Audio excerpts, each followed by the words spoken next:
And good evening, everybody, and welcome to the Phoenix International Raceway, where once again we are live for the VSCRA National Premier Series. The Xfinity cars getting set to go tonight for 100 laps around the updated dogleg version of Phoenix. Good evening, everybody. I'm Blake McCandless, joined alongside by James Pike and, of course, Zach Johnson down in the virtual production trailer. And, you know, James, we were talking pre-race about this racetrack. It's one of the more unique and obviously even very weather dependent, all those things about it. It makes this such a unique racetrack. And of course, the addition of the dog leg that may not be as new to our viewers as much as to perhaps iRacing these last couple of years. It can provide these drivers quite a challenge.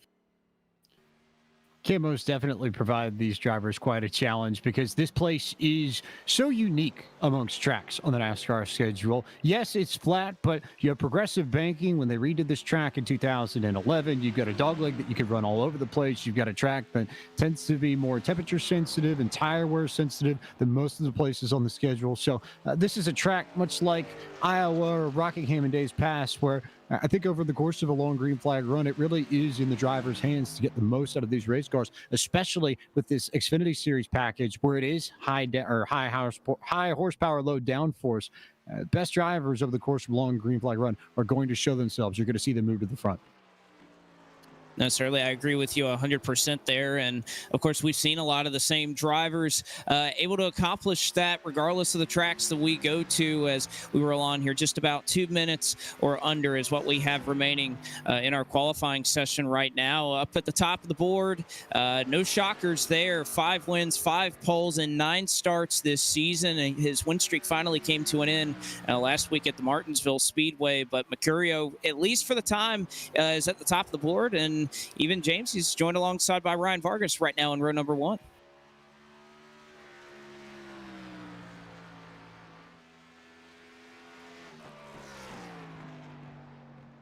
Mercurio and Vargas right now making up the front row of this qualifying session. As we roll up to a minute, we see on our screen right now, of course, Rogers. I believe that's Will Rogers right there making his qualifying time as we pull off to the side. Actually, that was the 86 machine as he pulled off Pacioli. And of course, you have rolling right there Arnold Columbia. So still continuing to make the last few adjustments here in qualifying. But, you know, the one thing, James, that's been really interesting throughout the season, we have a fair amount of drivers, Michael Frisch, Andrew Schwartz, a couple of others who really throughout the season have not been laying down qualifying times. But one of the unique things about VSCRA is, of course, the hard charger award. You get about 2 extra points for keeping that title. So we've seen a fair amount of drivers that go after those 2 points every race.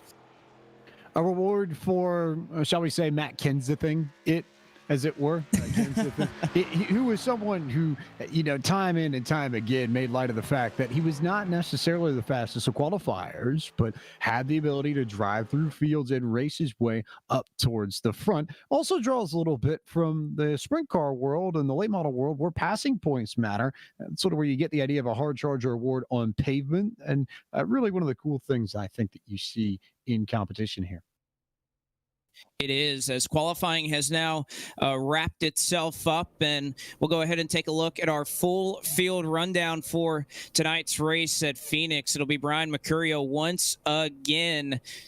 You're going to want to watch this guy. He's going to be a contender in the eNASCAR iRacing Pro Series here very soon, and you can see exactly why if you've been following our coverage here at VSCRA. He has been a part of it. 5 wins, 5 poles. He gets his 6th tonight. He'll start alongside Ryan Vargas. Cosman Iwanishu will start on the inside of row number 2. Justin Bland will roll off to his outside in 4th. Chad Mikas will start in 5th. The points leader, Jake Fisher, he starts in 6th position. 7th goes to Will Rogers. 8th to Kyle O'Reilly. 9th is Leighton Sibili, and 10th is Jonathan Bell. 11th on the grid is the number 38 of Brad Perez. Brandon Markowski starts in the 12th spot. Austin Moore begins tonight from 13th. 14th will be Celine Roland. Caleb Morrissey starts 15th this evening. 16th on the grid is Elliott Henderson. Richard Sprague Jr. starts 17th. 18th belongs to the 07 of Gabe Herschel. Austin Drake in the 74 starts 19th. And Timmy Pacioli rounds out the top 20 on the grid. It'll be Jeffrey Stanton who rolls off 21st. 22nd will go to Peter Acumano. 23rd to Arnold Columbia. 24th is Tristan Hagenstein. Jonathan Palmieri, he starts in the 25th position. Eric Kempf in 26th. JD Laird will roll off. He is the final driver who took a time in qualifying in 27th. And then a group of drivers led by Michael Frisch, Andrew Schwartz, and Michael Riggs, or rather Preston Pardis, that will round out the top 30.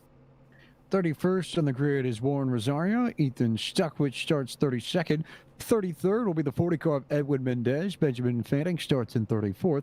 35th will be Mitchell Riggs, Davis Warren, and Gavin Fitzgerald round out the 37 car field at Phoenix tonight. And that'll be the 37 that will roll off. It's been a great season here at VSCRA. A lot of long green flag runs, of course, the exception of that, James, of course, being last week at Martinsville. But I don't know too many leagues, too many drivers who are able to make things work there. But that's really been the case throughout this season, particularly here at VSCRA. I think that's why drivers like Mercurio, drivers like Michael Frisch, who have been able to drive from the back, have had so much successes because they know they can rely on the fact that, you know, it'll take a good green flag pit stop. It'll take a lot of long run speed to find themselves at the front of the field. So we'll see if we have more of the same tonight. Is Mercurio going to get an early jump on this field? As soon as the pace car hits pit road, Mercurio is off and away 1-2 car lengths over Ryan Vargas as they'll scatter into 1 and 2 to get us started tonight. Mercurio got a good jump off the line there, and Vargas too. Then Blandy and Eschewett. Look at that. You go all the way back, and immediately first lap, Will Rogers, Leighton Seville, Jonathan Bell taking advantage of that dog leg. You're going to see that all night long on restarts where drivers will either go high, they'll stay in the banking, or they'll come all the way down to the apron and then funnel back into turn 3, but not before there's an incident over in turn 4. A lot of cars around right by the entrance to pit road. And unfortunately, we talk about long green flag runs. It's also been the case that we have seen plenty of first lap accidents here in the National Premier Series these last couple of weeks. And unfortunately, I think for a couple of drivers, Richard Sprague, who is included in this one, I think he's been a part of a couple of them. And you're going to see here on the STN replay, it was mostly just a case of, I think we've seen it a lot of times, particularly at these flat tracks, James, that the tires are still cool. You're trying to get them warmed up, you sidestep it a little too much, and before you can save it, there's a pack of hungry cars coming in behind you. Yeah, it's just one of those cases where I think in Sprague's case, you are trying to find the balance every time you come out of 3 and 4 here in particular, where you want to get on the gas a little bit, but you don't want to get on the gas so quickly that you end up spinning yourself around because you're laying too much power down. And as you noted, that's an issue in particular on cold tires here. And that's, I think, more or less what happened to Sprague. He just tried to get on the gas too quickly, too early, looped himself around. And because we had just taken the green flag, unfortunately, a lot of other drivers caught up in this. Elliot Henderson got some damage. Peter Acumano ran into trouble. Arnold Columbia had nowhere to go. Jonathan Palmieri got caught up in this. Looks like JD Laird picked up a tremendous amount of damage. Michael Frisch ended up with some damage to his car, as did the 98 of Warren Rosario. So about maybe 8 or 10 cars that get caught up in this lap 1 wreck, and now we're going to have a tough road to climb if they want to try and get up into the top 20 by 9:10. Certainly so. A lot of smoke was coming down here on the front straightaway by us up here in the booth after that wreck took place, and that's going to put a lot of drivers, if not behind the wall, very much down on speed. You mentioned a couple of names. Elliot Henderson, that's a part of that group. Columbia looks like he was parked inside the safer barrier on the front stretch wall, on the inside retaining wall. He's going to have to get towed. Richard Sprague Jr. obviously was kind of the start of where that whole crash began. Eric Kempf, smoke was billowing out of his Toyota Camry. So a lot of early damage for many drivers who was kind of a part of that group that we were talking about that didn't necessarily take a time on the grid. This is one of the risks you take when you decide to do that. It's getting caught up in an accident, and unfortunately, it comes here early for a lot of these drivers. Not even to the finish line to complete lap 1, and for a lot of these drivers, their day is pretty much over. Not necessarily completely, but at least in terms of trying to drive through the field to get the win, you're probably right in that sense. And everybody that was involved in that incident came down pit road. Everybody else stayed out. So the first car that came down for service was the 22 of Benjamin Fanning, who actually might be okay. A little bit of damage on the right front of his number 96 Toyota Supra, but for the most part, that car is all right. He might be the one that got involved in this incident that may have the chance to race his way through the field because the damage isn't all that significant, but everybody else in big trouble. And that means that if you're looking at the cars that stayed out that were involved in that incident, it's everybody from Ethan Stuckwish in 21st up towards Mercurio in the lead. Your top 20 basically clean, clear, and incident free on that opening lap.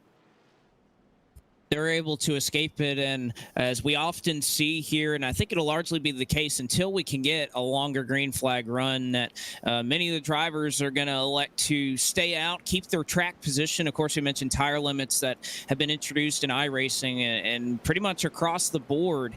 A lot of leagues like to implement it. We've seen it here at VSCRA as well. 3 sets, though, for a 100-lap race, which I got to say is quite a bit for these drivers. It gives them a lot of freedom that you're not necessarily having to think about going on a 50, on a 40-lap run on these tires. So there is quite a bit of strategy that can come into play here with 3 sets of tires. The fuel window being about 65, 66 laps. They take a little bit of fuel out of these cars, out of the 18.7 gallons you would typically see. It's about 15.9 is what they limit here in this series. So they'll be able to go about 65, 66 laps on a full tank of fuel. So as we work caution flag number 1, we'll see Brian Mercurio get us restarted here. Once again, he goes a little bit later. Not as great of a jump as he got on that initial start, but nevertheless, it's enough to get the best of Vargas by about a car length here as they head off into 1 and 2. As they come back up to Song, an important point I think to make about the tires, if you were to split the runs evenly throughout this race with the sets of tires that these drivers have as they go 2-3 wide over into 3 and 4 back on the first lap off the restart, it'd be about a 33-lap run on tires if you were to space it out evenly, which is about half of the fuel run, as you just noted. So something to keep in mind. Fresh tires do make a difference here. Maybe not as much as you would find on a standard 24-degree bank mile and a half like in Atlanta or something, but trouble over in turn number 2. Trouble in turn 2. One car is sitting here parked on the inside of the apron. It is J.D. Laird, who has spun his JDR Graphics Chevrolet, and they have eventually thrown the caution flag. It took a little while for it to get triggered, but it looked like a little bit of contact there in the back of the pack. It may have been, I think, the 87 car, the 23 as well, and it was just enough. We thought that the yellow was going to come out. It looked like they had it saved, but it looked like kind of Roland, the 87 machine, who was trying to collect it up, had a little bit of issues getting his car going with some of the damage. But you also see a second accident that started in 3 and 4 that I think was actually what triggered the caution flag, James. Believe you're right about that. Can tell you for sure that between Roland and J.D. Laird, this first incident that you're going to see on your screens now, that Roland was trying to go to the inside of Brandon Barkowski and I think just missed where the apron was, didn't realize that Laird was already on the yellow line and just drove down into him, not necessarily intentionally, but just didn't realize that the 23 was already as low as he could go. So that's where that incident begins. And then as you get over into 3 and 4, you're right, Blake, you do get the incident that causes the caution where Leighton Seville goes around and collects Brad Perez on the outside. Nothing the 38 could have done, just slight contact with Jonathan Bell in the 10 machine. And poor Brad Perez literally just tweeted about 10 minutes ago. He said that he's going to finish last VSCRA racing tonight. Watch it on STN. Hopefully his crystal ball is broken. I don't think that necessarily means outright he's going to finish last, but I don't think it's going to be the finish that Brad Perez wanted tonight. No, I don't think that at Racing Underdog Chevrolet is going to quite be all the way out front. We've seen Perez. He's brought a lot of speed to the racetrack for many weeks, but unfortunately it just hasn't resulted in, I'm sure, the finishes that he would have liked, been caught up in a couple of accidents these last couple of weeks, but it's something that he can definitely recover from. Some damage on the nose, on the left front and right front quarter panel, so they can get that car repaired. Not as bad off as a couple of other drivers here already very early on in this event who are trying to fix everything that they can. But we work across lap number 10 already, and I hate to say it, James, I don't think we were expecting a start like this. Again, with some of the pre-race talk about how this league is really accustomed to having those long green flag runs, but we sit here on lap 10 and we've run about 2 laps complete under the green flag, and so far just trying to kind of figure it out. But I think this kind of alludes to how much of a challenge we were talking about that this racetrack can provide for these drivers.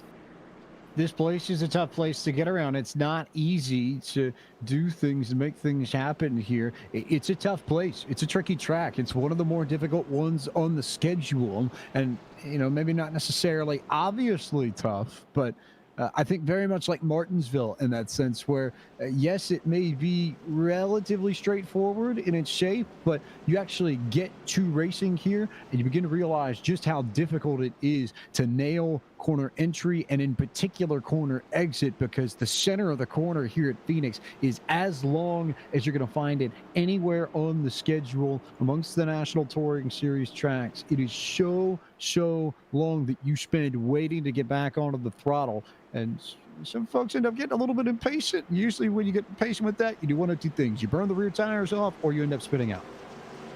One of those two, and again, you think it's over when you get to the straightaways, but when you get back on this dogleg, you have a lot of freedom to, in some cases, go all the way down to the very inside safer barrier on that dogleg.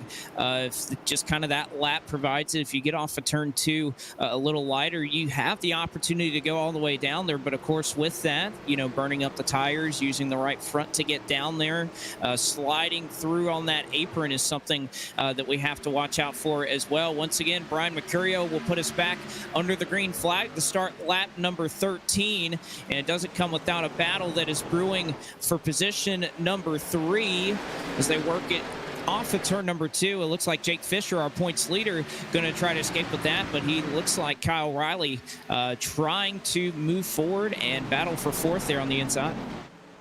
Really good stuff there between Bland and Riley, and this is going to be both a battle of fresh tires and a battle of how you use that gas pedal more than anything else. Bland was able to roll the top side to get in front of Riley to take over that 4th spot. So Riley back to 5th in front of Will Rogers, and then you get Cosmoon and Austin Drake racing back there for 7th and 8th.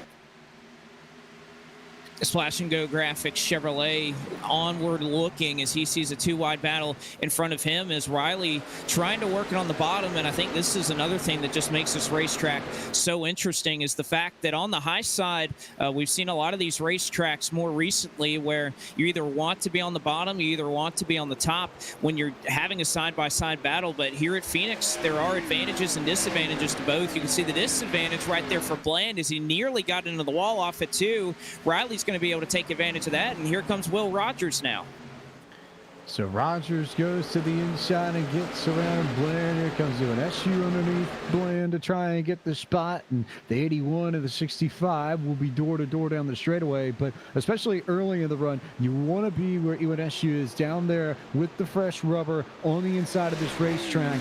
You'll see drivers move up just a shade as we progress through a green flag run if we get 30-40 laps on these tires, but at the beginning on fresh rubber, bottom is absolutely where you want to be.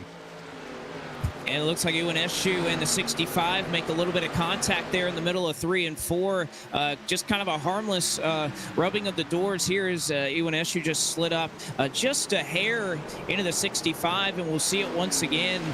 Bland doing a nice job here trying to defend on that top side. He wasn't able to do it quite as well as Kyle Riley and Will Rogers went on by, but he is making the 81 work for this position, and this is kind of where Bland is able to make his money off corner exit. You can see the run that he gets makes it very difficult for the Splash and Go graphics machine to try to move his way forward.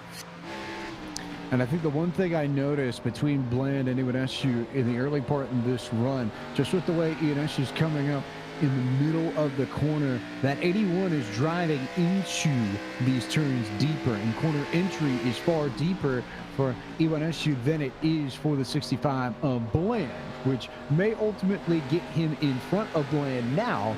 But you would figure that Iwaneshu will pay the price later, because that should wear the front tires, and that right front in particular, more than it would somebody else might be rolling into the brake a little bit. It's more of a straight line hard stop for the 81 at this point.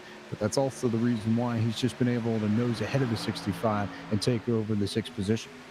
Well, he's finally able to complete that pass. It allowed the top 5 to get a little bit of an advantage, but that is going to go away as we are put under the caution flag for the 3rd time this evening. And once again, to report, Brad Perez is involved in this accident. It looks like a single car spin off of turn 2. It looks like he may have gotten a little tight there as he worked through turn 2, got into the outside wall.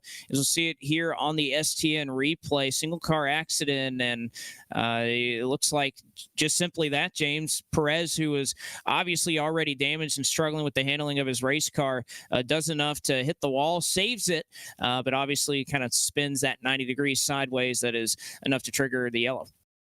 Perez, I think, gives you an interesting case of the opposite effect that Phoenix can have, and something that I think we saw a little bit more before this track was reconfigured in 2011, where, yes, you'll have a lot of people on cold tires get back into the gas too early and spin themselves out, but you'll also have drivers who will tend to be overly aggressive on corner exit and drive themselves up into the fence trying to arc it and get right near the blue wall on corner exit to carry as much momentum down that long back straightaway as you can. You mess that up, you'll unsettle the car, at least spin yourself sideways. That's exactly what happened to Perez, and that's why we're under the yellow flag once again.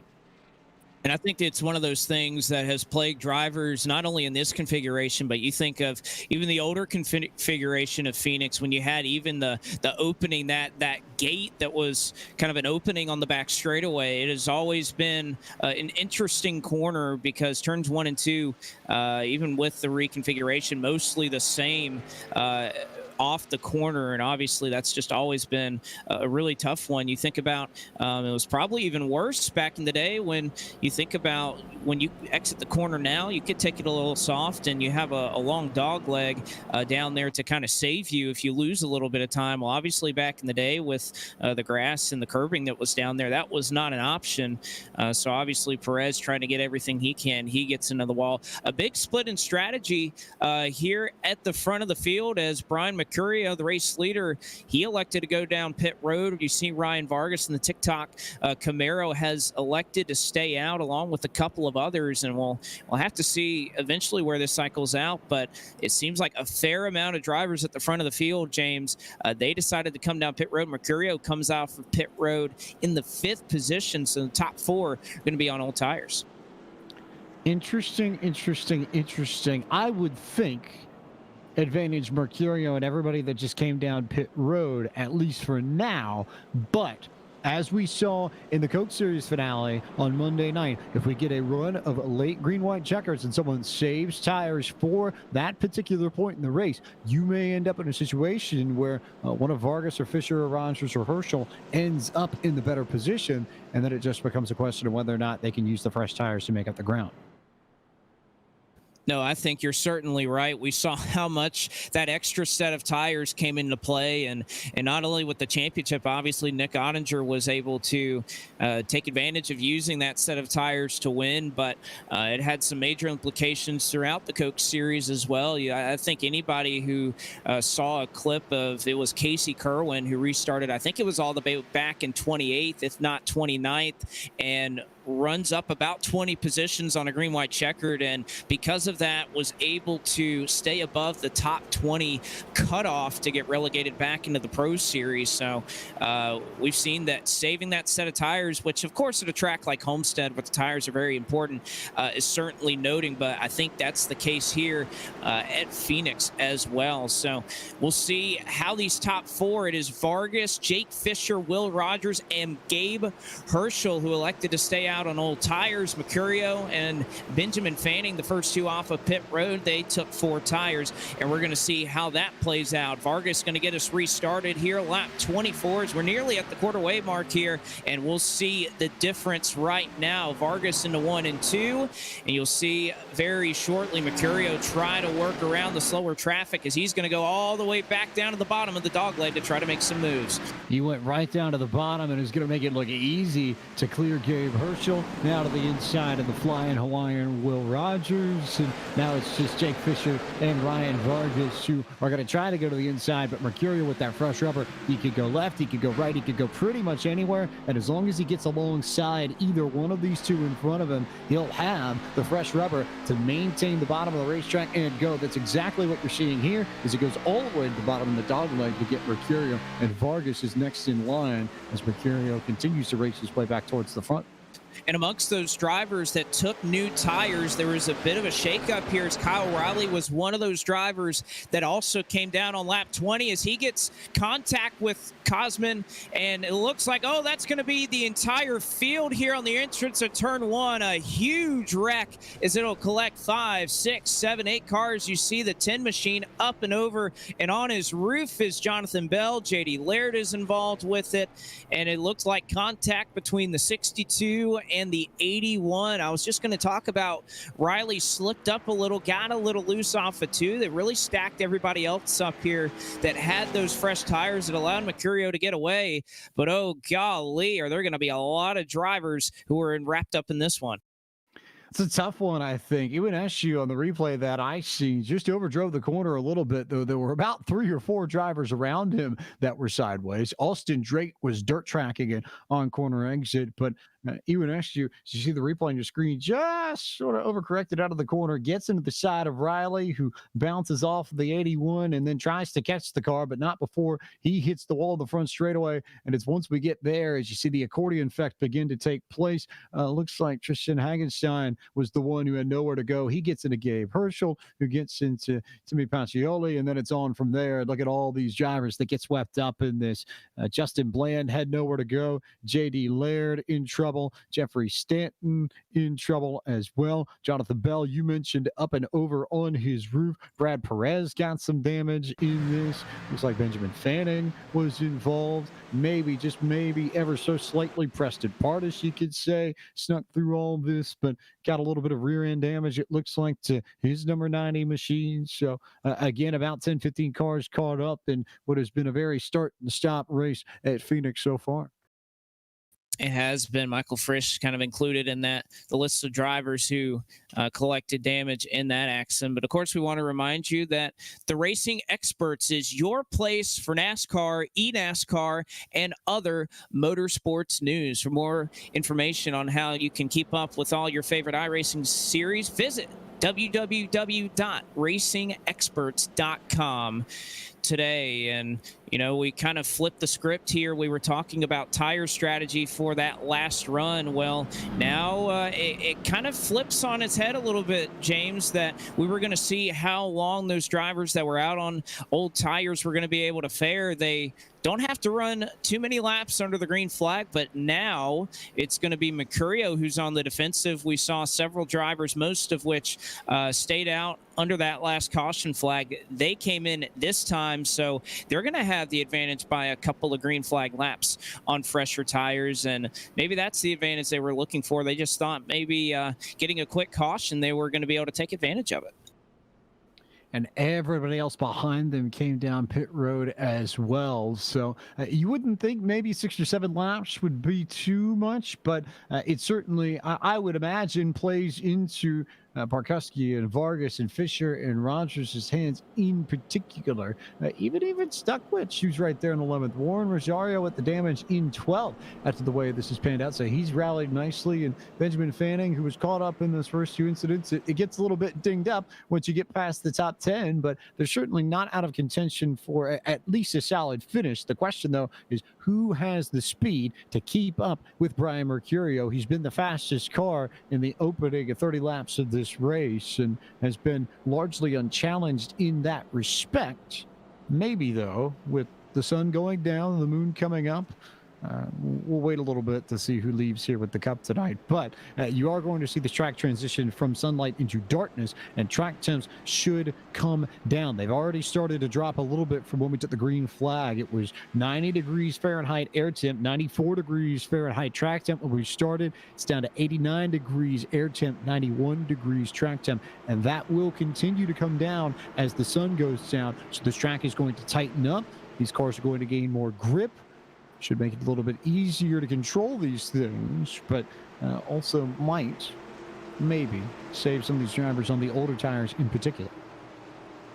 It will, and when you look at that track temperature difference, it started at 94, it's at 91 now. You may think, oh, well, that's only 3 degrees. It's not that much of a difference. I can tell you each and every degree that this track cools down and the transition it's going to continue to go throughout the night is going to make a big difference, as it looks like Mercurio able to get started. Another great launch for him once again in his number 41 Ford Mustang. He's going to get out a couple of car lengths over Austin Drake. First car on fresh tires is already starting to make moves, as it looks like Brandon Barkowski on the inside here. He's going to be on the inside of a 3-wide battle. Here comes Ryan Vargas. A big move up the middle, but he's going to make it stick, as he's going to gain about 3 or 4 spots there in the middle of 3 and 4. If you wanted to know what fresh tires can do for you, look at what Ryan Vargas just did in the middle of 3 and 4. He completely split the seed and made it work. And now all of a sudden, he's gotten maybe a car length, maybe half a car length now to get to the 88 of Chad Mikas for the 4th spot. And he's going to do so. You can see those fresh tires rolling through the center and the corner. He's up to the back of Chad Mikas. A little slide out of the 88, but a nice job here. What a move that was by Ryan Vargas, who is not wasting any time. You can see right there on corner entry just how much he makes up on Mikas. A little tap to the apron there is going to slow up Ryan Vargas just a little bit. But, you know, we know how talented a lot of these guys at the front of the field have been. Mercurio, perhaps the best example of being able to save those tires, but just a 2 or 3 lap advantage could be enough to tilt the scales in favor of some drivers that came down. Vargas, of course, being the first one on fresh tires, but Jake Fisher, Will Rogers, I'm sure they'll join this battle as well soon. Vargas is already making his charge now to the inside of Mikas, and Jake Fisher, just like you said, beginning to charge to both of those drivers on the 6-lap old tires. They're the ones that came in on this most recent yellow flag, so they have the fresh rubber in comparison to the drivers ahead of them, namely Mercurio, Drake, and Ilanescu running 1, 2, and 3. As Vargas continues to run them down, he was about half a tenth faster than Ilanescu that last time by, and all of a sudden there's the 6 car going to the inside to try and take 3rd. He goes to the inside, and another thing of note that I think is going to be pretty important, we mentioned that, of course, the fresh tires is going to play into many of these drivers' favor, as you see Ryan Vargas is able to go by for 3rd. But we talked about at the top of the show, 66 laps was about that fuel window, give it about 66 or 67. Well, just those couple of laps that these drivers were able to save and pit just a little bit later, we restarted this thing with about 31 laps to go, which, of course, would be right at 70 laps. So about 4 laps shy of fuel or what these drivers might be. But I think at a track like Phoenix, James, where you have a lot of off-throttle time, there's a lot of opportunity there that if you wanted to try and back off a little bit, save a little bit of fuel, use that dog leg down there to run a bit of a shorter line, you have the opportunity to do so. Fuel you can save, and it might make a difference, but in a race like this, only 100 laps, I think it's tires that you really have to pay attention to. That's what you have to worry about here at Phoenix, and that's what you're going to be paying attention to if you are Austin Drake, who we've seen already has struggled with controlling the rear end of that machine. He's been aggressive in using the throttle to get back onto these straightaways, and I would think is at high risk of burning out his rear tires earlier than a lot of the other drivers around him. You see Ryan Vargas working to his inside to try and get second, but the Cookout car looks like maybe a little bit more of a short run machine. Reminds me a lot of Blake Reynolds running around here. Blake Reynolds really, really good on the short runs at Phoenix and then fades as the tires fall off. I think we may see the same thing happen to Austin Drake over the next 20 laps or so if we stay green.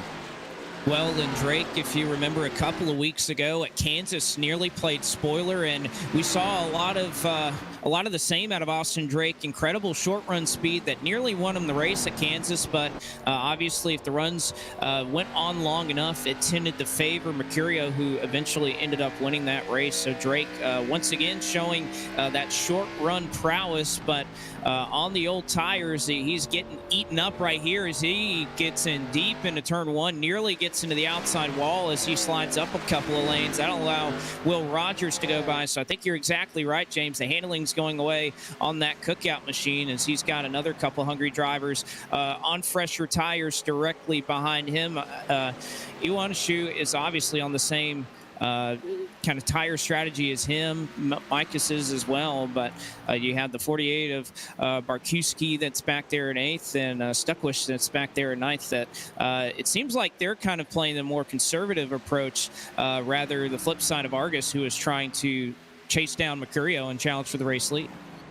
See, here's the sort of dichotomy that I have with running a cookout paint scheme, because, there's the part of it that, it's a cookout paint scheme, so that's great. It's awesome. If you know what kind of legend cookout is throughout North Carolina, South Carolina, and the Southeast. But at the same time, if you're an Austin Drake and trying to hold off Kazmini Vanescu or Chad Micus or Brendan Barkuski who are charging, you see those cookout colors on that car, and immediately you start thinking of the chocolate cherry milkshake, the mint Oreo milkshake, the cookout trays, and you start thinking, man, I could really go for some cookout, and I'm hungry not only for cookout, but I'm hungry for the spot that cookout car has. And therein lies the problem, especially when you've got tires that are aging very quickly, like we're seeing on Austin Drake's car. You're going to start to see at this stage in the run, either 15, 20 laps since you came down pit road, depending on whether or not you were in on the most recent caution, the caution before. This is when you're going to see the drivers who haven't on the long green flag run start to show themselves. And the ones who have burned off their rubber are going to very quickly drop back through the field. And that's exactly what we're seeing with Austin Drake, who last time by was a solid 10th slower than everybody else around him, and that continues to drop as we carry on through this race and as the laps progress on this green flag run. Well, and I think you're right. And, you talk about a cookout car. It's always around this time. We're about 9:40 Eastern right now. This is really the time you start to get that, late night. I could use maybe a double chocolate milkshake or something like that. It's always around this time that maybe you're getting that cookout craving. I don't think Cosman behind him all the way from Romania is too worried about that. I don't think he exactly knows what's in front of it, but I know Chad Micus, obviously in the Southeast area, he's obviously aware of what's at stake there, but we'll have to mention that a little bit later. Right now, I know the gap up front is starting and continuing to shrink between Brian Mercurio and Ryan Vargas. That last time by, it was Vargas by just over a 1/10 of a second as they approach the lap traffic. The number 20 machine of Acumano may come into play here, but Vargas, that TikTok machine, is awfully sporty, and it looks like lap traffic going to play into Vargas's favor as he's rolling right up to the back of the 41. A little bit deeper entry into the corner for Vargas that last time by. You can tell. I think you look at Ryan, and whether or not it's in sim or whether or not it's real life, his commitment to excellence and just intense desire and work ethic that gets combined in preparation to run well. We've seen it throughout this entire stretch in the TikTok ride, the what is it? Is it, I think TIKT6K is the hashtag. I forget where the 6 goes, whether or not it's the I or the O. But in either case, I think it's typified his run with their colors on this car. That Ryan spends a tremendous amount of time preparing for these races, gets in the sim, logs the laps, and it's shown up. He's been quick. Maybe not necessarily has had the results in all those races, but the speed has been there. The talent has been there. The 8th place run at Texas, I think, really typified that. And if this is any indication, I think we're in for a good showing come Saturday, because, again, this is a track that plays to the drivers. It is not necessarily an equipment horsepower track. And I think that's where Vargas has shined best in this stretch. I think we're going to see it again here on Saturday, if this is any indication. And now here goes Vargas to the inside of Mercurio for the race lead. It boded well for Vargas, who finished top 10 in this series. And just as he was taking the race lead, we'll have to go back to timing and scoring to see exactly who was ahead at the time of the caution. But the yellow flag has waved. And I think that's the last thing, to be honest with you, James, that Vargas wanted to see, because he knew he had that tire advantage over Mercurio. And of course, all that is going to be for naught as the caution flag comes out, trying to look over the racetrack and see perhaps where it might have come out. I don't see any trouble area in particular right now that would have had somebody spin or bring out the caution flag. So we'll have to continue to search for that. But unfortunately, for a lot of our cars that were kind of anticipating that long run, this is not going to play in their favor. Yeah, this is an interesting one here. I'm still searching for the caution myself, so we'll see if we can figure it out and see where the caution may or may not have come out on the racetrack. But at the moment of yellow, not too much to talk about here, and not too many cars sideways, but near halfway as well. And that's a perfect opportunity for some of these drivers a little bit further back to come down and get tires and reset the tire cycles, as Vargas did get the lead before the yellow came out, so he'll lead the field down pit road too. Is the case, and it looks like perhaps a driver who was looking to try and get out of the way and get off the racing service and kind of take the automatic tow back to pit road. I think, unfortunately, that was what brought out the caution flag there. So just an unfortunate circumstance plays out right there, as it looks like you see the race off of pit road. Unchallenged was Ryan Vargas up front, and Mercurio going to lose a handful of spots here on pit road, as it looks like Will Rogers comes out in front of him. So does Jake Fisher. The two very similarly painted cars are able to get out in front of Brian Mercurio. Austin Drake rolls off of pit road in fifth. So working under the caution flag once again here at the Phoenix International Raceway. We're roughly at the halfway point here tonight in this one. You won't miss a minute of it as we go side by side. And when we get back, we'll bring you the second half.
And back with you here is Ryan Vargas, going to get us restarted for the second half of this race, but not quite the jump that we've seen from these leaders, as Will Rogers all over the back of Vargas. Vargas going to go low on that dog leg to try and scurry away here, as Rogers has claim of second. Mercurio on the outside as Fisher slides up the track. They nearly make contact. Side-by-side battle for third. You can see just how much Rogers and Fishers are trying to use the rear end to get these cars to rotate on corner exit and try and catch back up to Vargas. Meanwhile, Vargas, to his credit, looks very smooth, very stable rear end of his TikTok Chevrolet Camaro, and that to me makes all the difference. You want to see a pretty stable rear end. You really don't want to see this thing slide out all that much, because that's a very clear indicator when you compare his car to like an Austin Drake per se, where you got the tail stepping out all over the place. That's the difference between a driver who's going to maintain tires over the course of 30 laps and one who might burn them off in the span of 15. If you're Drake, with the way you've been racing, you want a lot of yellows. If you're Vargas, you'd be all right if it goes green. Absolutely. And as somebody who's run this setup at this racetrack a lot, the one thing I've figured out is obviously later in the run, that's when that rear end starts to kick out a little bit. But in particular, it's really the right front tire that you want to save over the course of a long run. So how you enter the corner, how shallow or wide of an arc that you take, how much you cut down on corner exit, even taking that dog leg on the back straightaway will have a little bit of influence over the course of a 30 or 40 lap run of exactly where your tires are at the end of it. And of course, one conversation that always seems to come into play here is brake bias. Of course, everybody here on a fixed setup, everybody's running under the same rules, but there is the manual adjustment to move the brake in the car. Whether you want more rear brake, you can adjust the brake bias. And I feel like that's where a lot of drivers, it really kind of becomes almost like an open setup, because it can change so much the handling of your car. Whether if you're not running a lot of rear brake, it can almost be hard to turn the car a little bit. But if you're running it a little bit lower, it kind of helps it rotate through the corner a little bit. And I think Vargas, whatever combination he has, is obviously working well for him as he continues to build on his lead that he's now stretched out about 0.6 of a second over Will Rogers. Still in the same ballpark as far as the lap times are concerned. 28.4s across the board for everybody in the top 4 and 5 of the top 6.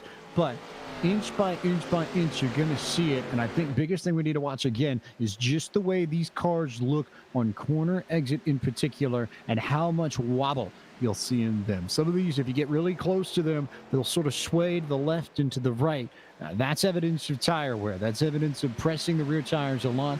The smoother you can have the rear end of these cars on corner exit, the better off you're going to be on a long green flag run. And even though we may end up with an incident, we may end up with someone wrecking, we may get another quick yellow flag. Until that shows up, I think you have to drive with the expectation that we could potentially go green to the end here. We very may well do that. And of course, the flip side of that is if we don't, James, we talked about how there were 3 fresh sets of tires sitting on pit road. Many drivers either used their first set at lap 20 or lap 27 under the caution flag. We also had some drivers, obviously everybody in this field seemed to come down and take another set on lap 50. So what that means is for the rest of this race, you only have 1 set of tires left. And if we were to get maybe a caution flag or 2 here in a little bit, that is where the race, I think, is going to be won and lost, is whether you decide to pit at the right time and you get a long green flag run, or obviously what we saw earlier, even the difference in about 2 or 3 lap fresher green flag tires is what Vargas was able to use to eventually pass Brian Mercurio and take the lead. So if you save that set of tires, you leave it on pit road, you're banking on that later caution. So that is where the tires really comes into play. I didn't think we'd see it with 3 sets over the course of a 100-lap run, but now with everybody having 1 set left, it certainly comes into play if we get that at least 1 more caution flag. It's really tough to save them, but I think it's probably the right call if you do. I think of the 2 biggest races I've seen in the past few weeks where tire wear has been a factor. We talked already in this broadcast about what Nick Ottinger was able to do in the eNASCAR Coca-Cola iRacing Series finale at Homestead on Monday night. But the same thing played out in the Solid Rock Carriers Car Stores Old North State Nationals at Greenville Picking Speedway in South Carolina just a few weeks ago. Josh Berry led a charge of drivers who decided to wait and take their last set of tires with about 50 laps to go. It was the main strategy and the opposite strategy of what we saw from Lane Riggs and company, who had pace and had speed, but came down and got their tires during a yellow at midway, which ended up being the penultimate yellow. and then they fell back as the green laps progressed and the last 100 laps of the race clicked off. That's something I think you have to be mindful here. If we get a yellow, especially if it's late, and we might have just almost had one there, as Will Rogers and Austin Drake nearly getting into it there with Brian Mercurio. But if we have a yellow flag late and we get more than a few, last driver to take tires more often than not ends up winning that battle. But it's hard because the temptation is going to be to take the tires early, because you know on old tires compared to everybody else in the field, you're going to lose time if you stay out for a restart. But you just have to hang on and hope that you get a few quick yellows in succession so that you can come down and then you end up being the one that can drive through the field while everybody else is standing and shaking in their boots. And it's such a stressful wait to get that caution flag, because of course if it doesn't come, you can save that extra set all you want, but you can't take it home with you. You want to be able to use it if you can, and that's why it was such a gutsy call by Ottinger and a couple of others to save that set of tires, because there was obviously no guarantee that you would need that extra set. And you know, obviously, when it works out, you can claim that you're a genius, but when it doesn't, obviously, it doesn't bode all too well for you. But we saw a couple of battles there happening inside the top three, as it looks like the long run speed that we are very accustomed to seeing from Brian Mercurio is starting to show itself once again here at Phoenix. He was able to make his way by Will Rogers. Of course, we almost saw contact between he and Rogers, but he has disposed of Rogers really and moved all the way to the back of Jake Fisher without cease, and he is right on the back of that Mustang. And by the way, both these drivers, both Fisher and Mercurio, starting to run down our race leader Ryan Vargas just a little bit. 3/10 faster that last time by. So now maybe Vargas is starting to see the tires on his TikTok Chevy Camaro fade, but not before we have a yellow flag. Looks like it might be Peter Acumano in trouble. He's at least one of them. Might have seen the engine go on the number 20 machine, but trouble all the way. And a yellow flag out again with a 30 laps to go at Phoenix, which puts you right on the edge. Maybe we go back green flag racing. Maybe this becomes a round of cautions. Who knows? It does, and unfortunate luck there is number 20 of Peter Acumano was just, of course, the engine expired on his machine, and he was just trying to limp along and get it to pit road to kind of avoid what we saw that last time that the caution flag was thrown. Obviously, I believe another engine expired. They decided to stop on the racetrack and try to take the quick tow, but it was enough to trigger the yellow. Acumano, on the other hand, was trying to limp it back to pit road to eventually pull off the racetrack, and unfortunately the slow speed he was running at was enough to trigger the caution. And oh boy, this is a big development here, James. I did not think that we would see this number of cars stay out on the racetrack, but just a couple have elected to come down pit road. Amongst our leaders, it is only Will Rogers, the 55 Ford Mustang, who has elected to come down pit road. So imagine that he is going to take his last set of tires right here. So Rogers on his last set of tires with 30 laps to go. You are praying now, if you are Will Rogers, that this goes green the rest of the way. That would be how Rogers would get the greatest benefit from taking the tires now. And same for everybody else that's come in, although there's plenty of damage, I think, on a lot of these cars. That might be why we're seeing a lot of them come in just to try and get their cars cleaned up a little bit. See, Pacioli leaving his stall. Gabe Herschel also trying to come out. JD Laird trying to beat out a few of the fenders too. But Rogers in particular with the interesting call, the early call, which may pay off, but we don't need more yellows from here on out. If you're the 69 machine, you want this to go green with every single bone in your body.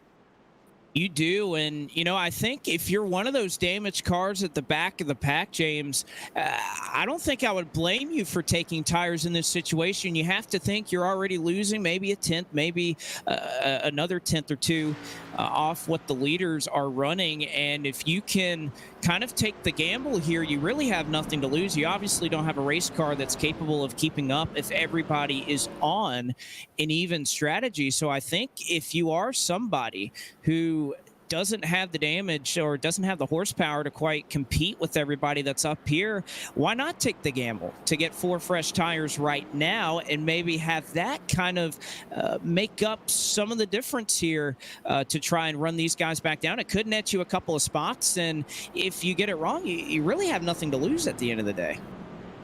I think you're right for somebody, especially one of these cars with damage towards the back. Anybody from Ward Rosario on back, you could try it and make it happen because it's the only way you're actually going to have a shot to win this race. There's too much damage on these cars. There's too much engine damage for a few of these drivers to race their way back up towards the front and go after these drivers. But Rogers, it's a very big gamble on the part of the 55 machine. It may pay off, but it is most definitely the equivalent of pushing all in and shoving in about maybe 1.52 million chips into the table because he had the track position. Didn't necessarily have to give it up. So, again, goes back to the point you made earlier. He'll look like a genius if this pays off, but if we get a few cautions and other drivers get the chance to come down pit road under yellow, it's going to be really tough for Rogers to do anything as we get towards the checkered flag. It will be awfully tough. But before we get going here, just want to remind you about a couple of upcoming events here on STN. Of course, we'll have the season finale next week at the virtual Homestead Miami Speedway, 9 p.m. Eastern, right here on STN. That'll be next Thursday night. Ring Around the Roadies at the Circuit of the Americas will take place next Wednesday. Then, of course, the ever-anticipated Grit Ultimate Driver Challenge, that will be something to watch for certain. That'll be all the way over on Podium Esports. And Will Rogers wasting no time. We see Vargas will get us restarted, but Rogers here moving very quickly, not wasting any time. Is there 3? Oh, boy, they're scattered 4, 5 wide here through the dog leg. I think for a split second there, I genuinely counted 6 wide going through the dog leg, which is just about impossible as they nearly decided to take each other out and then did decide to take each other out, and they will wreck on the front straightaway, and we will get another yellow flag. Looks like that was, I think, Jonathan Bell, who was one of the first to go around, but a few more drivers caught up in this. Actually, no, Bell was not the first one to go around. It was Benjamin Fanning and Celine Rowland. Those two were the first to come together, but they had been bouncing off of each other for just about a full corner as Rogers trying to make his charge. And oh man, is this going to be a replay? When you were mentioning 4, 5, even 6 wide potentially, I think that's why the dogleg was added here at Phoenix. Unfortunately, though, by the time you get to turn 3, you generally have to kind of sort things out. And, you know, for the most part, you saw a couple of drivers that were able to give each other room. They ran about 4 wide through turn 3 and into turn 4. You even saw the 86 on the apron of Pacioli here. He's got the hardest job right here. He's going on the apron to try to give all these guys the room. And oh, that's just a huge gaggle of cars. But unfortunately, at the very end of it, just not able to make it work. At the tail end was the 87 and the 96. So all things considered, oh, and you see some of the after effects there. Oh, Brad Perez just nowhere to go, as it looks like Hagenstein just got tagged late there. It was, for the most part, a harmless spin. You see the 87 here sliding off of 4, gets a little bit loose, eventually is able to save it. He tags the 96, and the 96 rolling back up the track. That's what's going to get Perez and really the biggest damage in this accident. Brad Perez could use a golden horseshoe at this point. It's just a really unlucky night for him. He's just been around a lot of these incidents and has tried to stay out of them as best he can, but not much he can do. And I think true for a few others here as well. But another thing that I noticed in the replay that I think is worth mentioning, you go back to the 4-car of Leighton Seville and look at what he did to get out of the way of all of this. He went all the way down to the apron and then some to get around these drivers over in 3 and 4. And ultimately that saved him.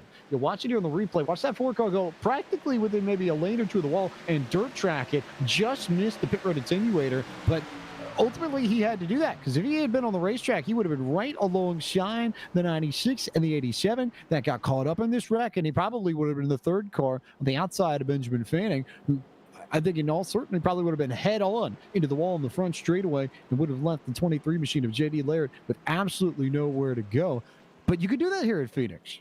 You're not necessarily as desperate for banking. You don't necessarily need it in order to get around her. You'll be slower, no doubt, but you can go all the way down to the apron in 3 and 4 in particular and make that work if you need to get around an incident like that. So credit to Seville. That's some heads-up driving on the part of the 4 machine, and that's kept that car, I think, by and large in this race. I'm not sure he would still be out of the racetrack if not for that move. No, certainly not. And I think that all starts with anticipation. He saw the chaos in front of him off of the dogleg, so he really kind of prepared the entire corner to make that move down to the apron. You can see he enters very high and cuts it down very low so that that car would stick down there. And of course, as you mentioned, gets within really a couple of feet of just going right into the barrels that protect the end of the pit road wall, and he wanted no part of what those guys were having. And of course, he ends up being the smart looking driver out of that entire deal. But certainly that is not easy to pull off by any stretch, to go that low and have the car stick. Of course, you think there's no heat buildup in that part of the track. There's, all the dust, anything like that. And he is able to make it stick down there. And of course, again, that was a move of anticipation. That had to start at the entrance of 3 for him to make that move. But I'm interested here, James. This is where really I think the race, like we said, was going to be one that we're at that point now. If you're staying out, you're really making your bed on thinking that we may go green to the end of this thing. But I think Will Rogers, he's going to restart in 8th on fresh tires. Austin Moore back in 10th. I don't think it's going to be more than a couple of laps before we see them make their way up front after this restart. You really think that's making your bet at this stage? I'm not convinced of that at all, to be honest. I think we definitely could be in line for more yellow flags as you keep an eye on Rogers in the 55 and see what he does on the fresh tires, because the first battle for position that's side by side is the 6 and 7 and 8 spots, and that's, right where Will Rogers happens to be. And he's going to shove it up the middle, reminiscent of what we saw Ryan Vargas do here a little bit earlier on in the night, and he's able to make it work. So he'll move up into position number 6 after restarting on the outside of row number 4. He has a couple of drivers along with him. Pacioli came down and pit on lap 70, and he's going to have to hope that they keep it green and clean behind him. So that's the other thing. If you're Will Rogers, obviously you're in a great position here to make up time. But the other thing about it is, James, you do not want a caution, and more than that, you don't want to be the cause of it. So as aggressive as you want to be to get the track position here, he'll go by Chad Mikas, who will surrender that 5th spot to him. The last thing you want to do is tag somebody, you punt them around, and that basically just throws your strategy completely out the window. 2 questions I'm going to be asking myself as we watch Will Rogers charge. A, what are the tires like in the drivers around him? And B, more importantly, how long does it take him to get around each of these cars? If you're Rogers, the best way to take advantage of this entire difference that you have and the fewer amount of laps you have on your Goodyear Eagles is to get around people incredibly quickly. Sounds obvious, but if you get a case like what we just saw with Chad Mikas a few laps ago and you get held up for 2 or 3 laps, do that for every single car that's ahead of you as you try and charge toward the lead, might make it really tough to take advantage of the rubber when you do get to the race leader. Still a solid advantage, though. You look at the lap times, and it's about 2/10 a lap that Rogers has on the rest of this field. He'll get around Brian Mercurio for the 3rd spot. So now it's just Fisher and Vargas in the way of the 55. But so far, so good. Problem is that they're still going crazy behind Will Rogers as Chad Mikas goes to the inside of Austin Drake for that 5th spot a little bit further back. And you see them stacked up 2 by 2. Mikas and Drake right now battling for the 5th position. And, of course, Pardis and the 86 machine directly behind them. And now Pardis going to look to the inside here. He's going to throw Mikas 3 wide. And, it gets tight. The 86 will back out of it. Timmy Pacioli, who came down and pit on lap 70. Not sure if – I don't think he took 4 fresh tires, but we'll have to see. Pardis is able to make his way on by. He came down and pit a lap 76, so perhaps the 90 Chevrolet looking to try to make some moves on those fresh tires. He rolls right back up to Mercurio, so I'd have to say for certain that Pardis is on 4 fresh tires as well. Pardis is indeed on solid rubber and is on 4 fresh tires, and he too is making a charge just like Will Rogers, who just cleared Ryan Vargas for the race lead in turn 3. Vargas will have the opportunity to drive back on the inside, but he won't have enough momentum to get back to the quarter panel of the 55. So now this is what Rogers wants to see. You imagine even if we get a yellow, he's going to stay out. And now the question becomes, what can Preston Pardus do to run through this field and potentially catch up to the 55? Those two are the first 2 cars on the fresh rubber. Pardus, in fact, is actually on even fresher rubber than Will Rogers is, and that could potentially make all the difference in the world at the end of this. Well, and he's having some trouble getting around Brian Mercurio. As you see, he nearly made contact. We're going to bring Andrew Schwartz into the picture here. We have not mentioned his name really at all tonight, but he is also on the exact same strategy as Pardus, and now Pardus going to have enough of Mercurio as he's going to look to the outside off the exit of turn 2 to try to make his way by the 41. And I think at this point, that's what you have to do if you're Pardus. You just have to go in the lane that they're not, and look at the difference the fresh tires makes as Pardus able to rock it off into turn 3, use that high side, and Mercurio just has nothing for him. Schwartz gonna have to do the same thing to get around Mercurio, as of course we mentioned Will Rogers up at the front of the field. He is maintaining that lead over second, but Pardus that last time by about a half a second is what he lost to Preston Pardus. So Pardus is making up some ground, and even I have to say Vargas is keeping a pretty steady pace with Will Rogers. Vargas is keeping a steady pace. He's on the same 10th as Rogers. It was a 29.3 to a 29.3 that last time by, so it's not like the fresh tires have done all that much, but Rogers, more importantly, was able to cut through this traffic and get back to the front faster, I think, than either one of Pardus or Schwartz, and that to me suggests that Pardus and Schwartz may be on old rubber when they get to the 55, and it might not necessarily be so easy as Mercurio got sent into the fence, but we'll stay green flag racing. Contact, I believe, potentially with I would say one of the lap machines. It looked like potentially it was Pacioli. Pacioli, yeah. It looks like Pacioli just had an issue where he locked up the left front or just got in a little bit tight. And, of course, for Mercurio, he had to use the wall to save his race car. But that is going to put him well out of contention for this race win. But, of course, one driver that is in it is Preston Pardus. He has made his way by Ryan Vargas, and he is all the way up to second. Now, when we talked about these drivers on fresh tires, Pardus is about 2 or 3 laps on green flag laps better than Will Rogers here in terms of what he has on his machine. So Pardus in a great position here. I think Rogers was sandbagging a little bit in front of the field. There was really no reason to run away. Maybe you try to save your tires, maybe have something left for a late race restart, but now he is quickly picked up the pace. He picked up about 2/10 once you saw Preston Pardus was directly behind him. He had to pick up the pace because look at Pardus' lap times that last time by. Pardus was a 10th faster than the 55 car, so the 90 machine is charging, and the same can be said about Andrew Schwartz, who just cleared Ryan Vargas that last time by, and I think now should run lap times pretty much in line with the 90 machine, might even be faster than the 55. As they come across the stripe, Rogers runs the 275, Pardus a 271, Schwartz an 094. Pardus, I think, probably faster than Rogers, but Schwartz was faster than both of them. So Pardus now needs to get past the 55, because if he doesn't, Schwartz is going to make up that gap. It'll be a 3-car fight for the race lead with 5 laps to go.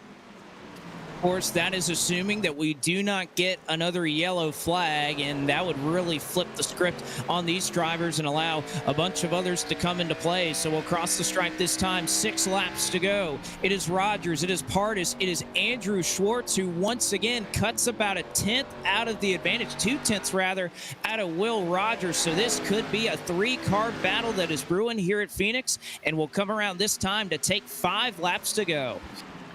Pardus set it up high. He's going to try and come underneath the 55, but Rogers was able to slow it down in the middle of the corner and gets a shot from Pardus, but that's brought Schwartz right into it, and it is a 3-car battle for the race lead with 5 laps to go.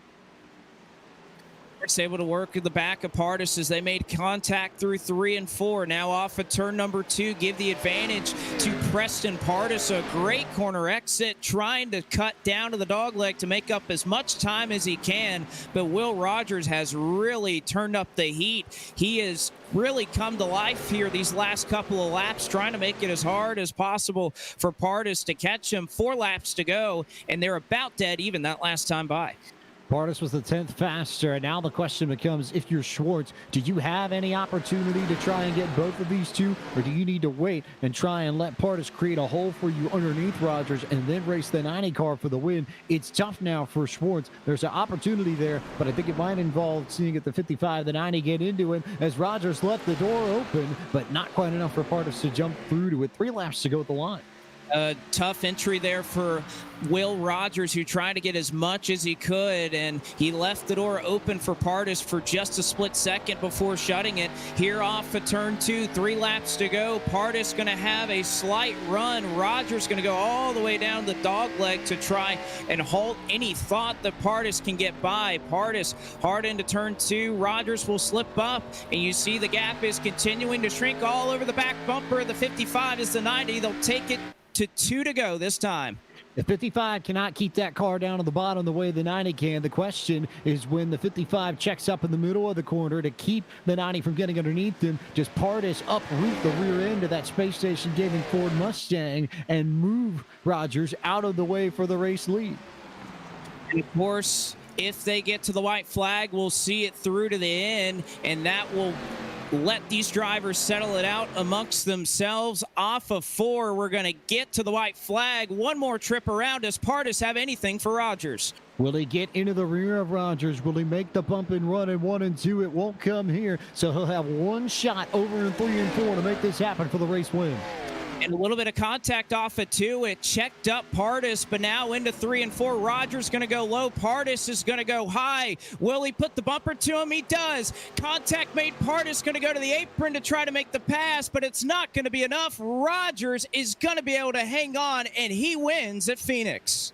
That is a tremendous defensive driving class from Will Rogers there. It's so common for drivers in his position to overdrive from the race lead and try and get on the gas too early and force your car up the racetrack. What you have to do in a situation like that, where you've got fresh tires behind you, is find a way to get up and get down on that white line. You have to check up and slow down to make sure that the only way people will get underneath you is to go through you. He forced Preston Pardis to try and use the bumper, and to Pardis' credit, he did a little bit, but you have to put the drivers behind you in that position. You cannot give them the bottom or it's game over. Rogers did not give them the opportunity to get underneath them in the final 10 laps, and that is why he literally just bunny hopped across the pit road fence and did a perfect 360 in celebration. Nice coordinated partying there from Pardis and Rogers. A nice little plie there over the pit road wall. And I think you said it best, James, that, obviously there's a way to take that last set of corners if you're on the defensive, if you think your car is a little bit slower. And Rogers executed it to a T. I thought that Schwartz was going to have an opportunity. You saw Pardis and Rogers get together. Andrew Schwartz really had a chance there if that contact had gone a little awry to try to make a move of his own. But nevertheless, the 3 drivers that we were talking about, we mentioned how Nick Ottinger and a couple others saved that set of tires and it worked out for them. Well, it wouldn't have worked out in this race. Rogers, Pardis, and Schwartz end up your top 3 as we'll go ahead and take a look at our full field rundown. Will Rogers takes his first win of the VSCRA National Premier Series this season. Preston Pardis brings it home in second, just 2/10 behind. He was able to hold off Andrew Schwartz in a drag race to the checkered flag. Ryan Vargas is the first of those drivers on the opposite strategy. He finishes up in the 4th position. Jake Fisher, the points leader, is doing everything he needs to defend that lead. He finishes in 5th. Chad Mikas ends up in 6th. Austin Drake will finish it off in 7th.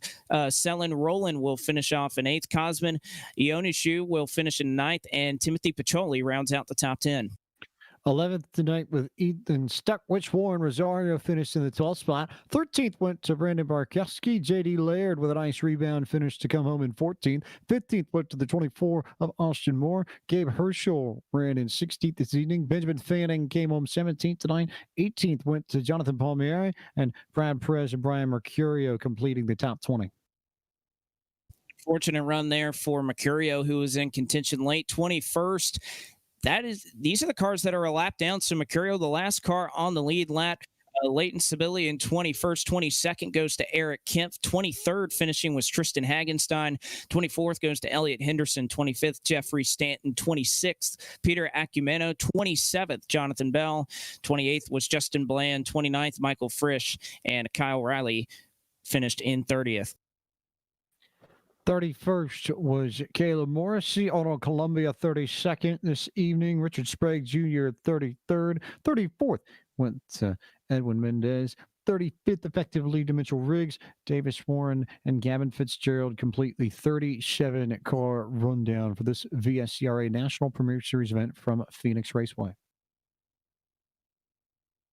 And that is your full field rundown as we get caught up here with Will Rogers down here in Victory Lane. And Will, will take us back to what you were thinking. It's about lap 70. You get that caution flag out. You realize that you have one set of tires left. What was kind of the trigger in your mind that made you go down pit road and take that leap of faith that it may work out in your favor? Yeah, I mean, really, I knew I wasn't going to beat the guys in front of me. Ryan was running a heck of a race. Brian Mercurio was always fast, obviously. And my teammate there, Jake Fisher, those guys just had me covered. So I figured with about 30 laps to go, I had to take my chance. I had one set lane in the pits, and I said, screw it. And it worked out. I mean, towards the end there, I really didn't expect Preston Pardis and Andrew there to come up on me because I had some traffic in between us, but they obviously got through Ryan and Jake pretty well. And I know Brian Mercurio had an issue. So little battle at the end there, but a lot of fun. Well, you get the tires to work out, but of course, past that, you have a couple of drivers, Preston Pardis and Andrew Schwartz, directly behind you, who had a couple of laps fresher Goodyear Eagles, but yet you got out front. What was kind of the thinking once you got to the lead? You thought you were past the cars that you obviously had a clear tire advantage over, but how were you able to hold off those drivers that definitely reeled you in that last couple of laps? How were you defending out there and able to hold those guys off? Yeah, I mean, without having a spotter, I didn't know those guys were coming through the field. So I thought all I had to do was clear Ryan Vargas. And my plan was to just cruise in front of him, save the tire as much as possible, just in case caution came out. Obviously, got past him, settled in for a lap or two, and then realized Preston was coming. And then I had to hit the go button. So I did that. And I realized, through the chat, actually, people told me they had a few laps fresher. And I knew my only option was to just nail it on the bottom every single time. And sure enough, Preston could roll the center a lot better than I could. So I just had to pretty much woe the car down, be a roadblock for him to pretty much leverage off of. And luckily, I was able to stay in front. He laid in me a little bit of bumper action. I thought it could have been worse. So I commend him for racing me clean. But, that was my strategy and it seemed to work out. Certainly did. Well, Will, you get your first win here tonight. I'm sure you got a lot of people to thank out there. I know we've talked to you a couple of times this season, but obviously first trip to Victory Lane. So I'll hand the mic to you one more time. Thank anybody out there that needs it. Yeah, absolutely. I mean, this is definitely an effort. As most of you know, I'm trying to grow with Space Station Gaming, obviously a pinnacle of the esports era right now, at least in the United States. And so I really have to thank Space Station Gaming. Sean Unit, Sean Duras, Holiday, Tanner Fox, all those guys that are really making Space Station what it is and allowing us to be part of it. So with that, got to thank my teammate there, Jake Fisher. He helps me out a lot. Obviously, he's the brains of the operation. He's my GM of Space Station Gaming, or Space Station Racing, I should say. So big thanks to him. Champions on the side of the car and Steel Series, Mission 1. A lot of good people behind us, and I can't wait to see where this goes. So big thanks to all those people. All right, well, congratulations on the win tonight. It was definitely thrilling. One of the best finishes we've seen here in the National Premier Series this season. And we'll wish you congratulations and good luck next week when you go to Homestead, Miami for the season finale. I'll need it. Thanks, guys. All right, that is Will Rogers. He finishes up in first. James Pike has caught up with the driver who came up just short there in the 90. It is Preston Pardus.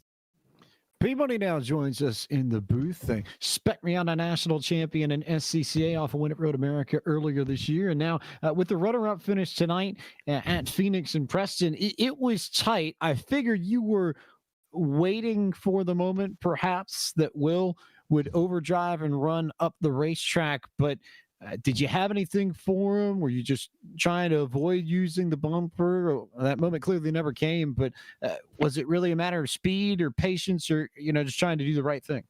Kind of doing the right thing there. I talked to Will quite a bit, so I didn't want that one to hang over me there if I dumped him by accident. So I was kind of waiting on the last lap there to use the bumper just in case if I turned him, I could have maybe justified it was the last lap. But I don't know. Luckily, we got on that tire strategy pretty good there. Pitted with 25 to go. It was, I think, run later than Will, so we had a little bit better tire than he did too, so we could roll the center pretty good. Were there any nerves at that point when you took tires, just because there were still so many laps to go? And we've seen a lot of races in recent weeks, both in real life and the sim, where drivers take tires early and then get burned because other drivers take tires later. Was that something that had floated through your head when you were at 25 to go, or were you convinced that you felt like this race just needed to get cleaned out, that we had most of the wrecks in the early part of it, and that you would have some green flag racing where this strategy would benefit? Actually, I thought I was in pretty bad shape, honestly. Like I said, because I waited and before, I guess it would have been lap 70, we had that yellow and I didn't pit. I stayed out with the leaders and Will pitted, and then we went green and I got passed by Will and a bunch of guys, so I kind of pitted on that last caution, and I kind of just thought that was kind of a last ditch effort. Because if I stayed out, I was behind guys that had tires, and if I didn't pit, it was worth a shot, and it paid off there. So maybe a little bit of luck, but then again, you're in a position in the middle of the teens where you were when you came down, that a strategy like this could potentially pay off, and it gives you the greatest upside. So you ride that momentum, play that nicely, come away with the podium finish, and then Homestead next week. It's a similar kind of track in that if you nail the tire strategy and you have yellows in the middle of the race where you're sort of wondering whether or not it might be the smart move to take tires early or wait until the potential green white checker, you can pay off again. So do you learn anything off of this strategy that you can take to Homestead, or was it more just sort of the circumstances playing into your hands? Yeah, I think it was circumstances. Just with the set limit there, I mean, 3 is not a whole lot in a 100-lap race, especially if you have a little bit of yellow like we had earlier. Kind of put you in a box, because like we only had one set with 50 to go remaining. But you never know. Strategy-wise, it could carry over to Homestead. Just kind of make sure you have a set left, or you have a set to play with. And if you're not up to pace like we were, I think come in and pit, and worst you could do is run where you're at, or if you hit the tire strategy right, you gain a few spots like we did. Plenty of people that I know you need to thank. So who do you need to send the shout outs to and the love to for the runner-up finish tonight? Yeah, a bunch of guys. I got to thank Elliot, first of all, for the league. It's a good group of guys. So I couldn't thank him enough, obviously, for hosting the league. And then just a bunch of buddies over there in the TeamSpeak. It's cool because we have a lot of friends we race with in real life, and they come over on the sim world. So just a bunch of guys. It's a tight-knit crew. I know this group with you and Will and Brad and a whole bunch of others. Fun to see you guys racing each other hard and clean and fun at the front of the field tonight. Congratulations on the P2 run, Preston, and best of luck next week at Homestead. Hey, I appreciate it. Thank you guys for broadcasting. P-Money comes on P2 this evening. That's Preston Pardus. Third place tonight was the 67 of Andrew Schwartz, and he is with Blake McCandless. And Andrew, we kind of zeroed in on the fact that Rogers and Partis were going to be battling this thing out, and then out of nowhere, here comes the 67 with the head of steam. What more did you need to maybe get up with those two drivers and kind of give yourself that chance to try and get by them for the win? My only chance was if they tangled. That's what I was hoping for. I had not been good all night. I just got lucky with the tire strategy right at the end. So my only hope was if he sent Will into the corner and messed up, but I'll take a third after all that.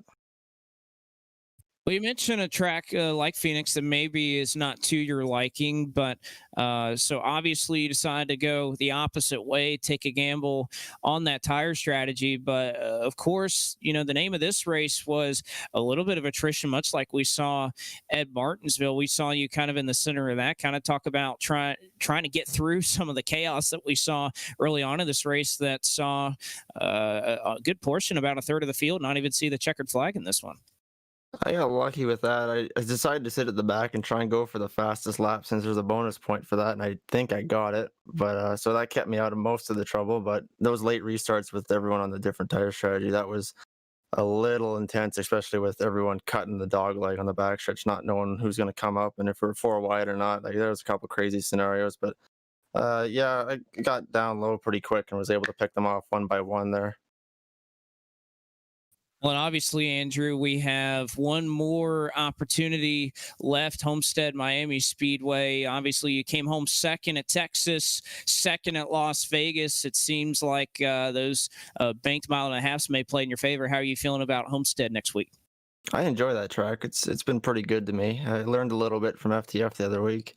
I think I can do pretty well there as long as I don't get caught up in anything. That seems to be how it goes in this league. As long as you can survive the first 30 laps, you usually have a shot at it. Well, Andrew, I'll go ahead and throw the mic to you one more time. Anybody out there that you need to get a shout out to, it's the opportunity to do so. Thanks to Elliot for putting this on. So it's been actually a lot of fun since I started. And thanks to you guys for broadcasting this. All right, Andrew brings it home at the tail end of the podium. And with that, I'll turn to you, James, here for a couple of final thoughts. You know, we were up here talking about how much tire strategy was obviously going to come into play. Obviously, you could be right on one end, you could be wrong on the other. And it appears that the scenario I don't think either of us imagined happening ended up coming to fruition with that kind of first pit call for Rogers, Partis, and Schwartz ended up being the correct guess or so in this one. I don't think we anticipated that. It was the statistically less likely of the scenarios to play out just with the way these races tend to go here. But it's not impossible. And I think that's something we need to keep in mind, that especially for Preston Partis in particular, that paid off handsomely. He was buried at about 15th for a good chunk of this race and made the call. It's something we talked about at that last yellow during the actual race, that we said, somebody, you know, if you're third, fourth, fifth, it might not necessarily make sense for you to try and make this play. But if you are buried deep in the field and you want to give it a go, it can't hurt, right? Worst thing that happens, you end up getting passed by everybody in the final 10 laps on a late race yellow restart, and you end up back where you were. But if it goes green, it pays off for you.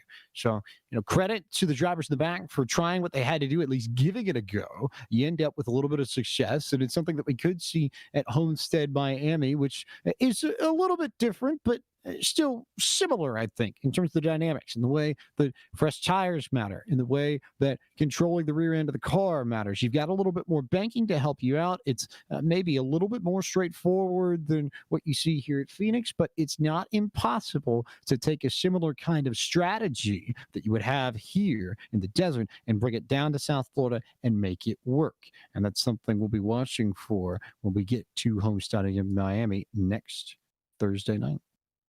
And I think really that's a place and a track where this league in particular, we mentioned a couple of the races we have so far on a mile and a half. So they've definitely been by far the best that we've seen in this series. Of course, the finish tonight, I don't think there's been a better one all season than what we saw coming to the checkered flag out of turn 4 tonight. But the racing that this league has put on at the mile and a half has been something that you do not want to miss. And I think that next week will not disappoint in that regard either. So that's going to bring it to a close for tonight. Of course, our upcoming events will obviously have coverage of the season finale of the VSCRA National Premier Series next Thursday night, 9 p.m. Eastern, right here on STN. And of course, a couple of other things going on throughout the week. Ring Around the Roadies will take place the night prior. And of course, the Grid Ultimate Driver Challenge, that will begin on Podium Esports the following Monday night. So for James Pike, a broadcast partner, and of course for Zach Johnson down in the virtual production trailer, I'm Blake McCandless saying so long from the virtual Phoenix Raceway, where once again we bid farewell, and congratulations to Will Rogers, your winner tonight at Phoenix. Good night, everybody.